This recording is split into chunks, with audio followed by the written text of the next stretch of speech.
All right, let's talk about the weather. The forecast looking pretty bright. Chief Meteorologist Mike Everett with us. And Mike, you know, we've been talking throughout the day. Is this hot? Is it warm? We're all excited. Finally, it's here. No complaints here. There's a lot to unpack here. And yes, we're going to have to start using some new adjectives because we've been using cold and wet for a really long time. So to suddenly switch gears and go dry and warm, yeah, we may make up a few new words here.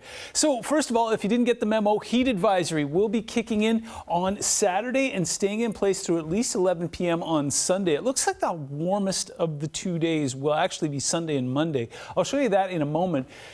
This is virtually all of western Washington. There's just a couple of small pockets that aren't under that advisory. You notice it goes all the way out towards the coast as well. So here's a live look from Everett. First of all, these post 9 p.m. sunsets are amazing. But second of all, look at that. Blue sky as far as the eye can see.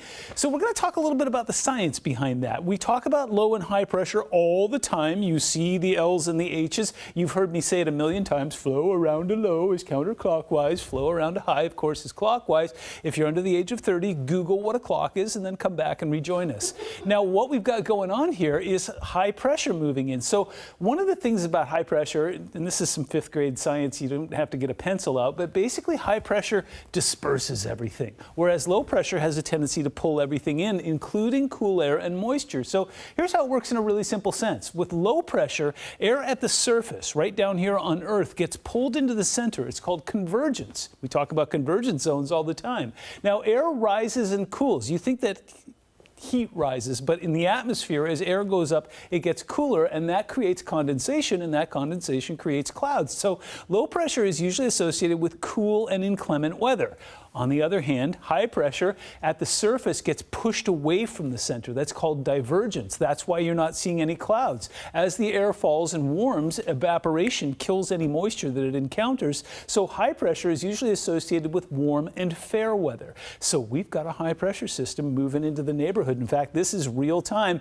We're going to be seeing this thing coming very close to us. Now, the big difference between this year and last year is you may remember that the center of the high was parked right over top of British Columbia. So this will be in the neighborhood, but it's not going to be right on top of us. That right there is a low pressure system that will eventually move that out of here as we go towards next week. So for the next 72 hours, possibly all the way through the weekend, anything that's trying to come in off the Pacific is getting eaten by that high pressure. You see those little green dots tried to move in, and the atmosphere was like, So how warm/hot does it get? Well, looks like 82 on Saturday. Then we get into the 86, 89 range Sunday and Monday, and I think we're safe calling that hot. What we can also do is be assured that it's not going to stick around forever. That low pressure system shoves that high out of here, so it'll get warm, gets into the upper 80s on Monday, and then we'll regulate it back into the 70s next week. We may even get a little rain out of the deal.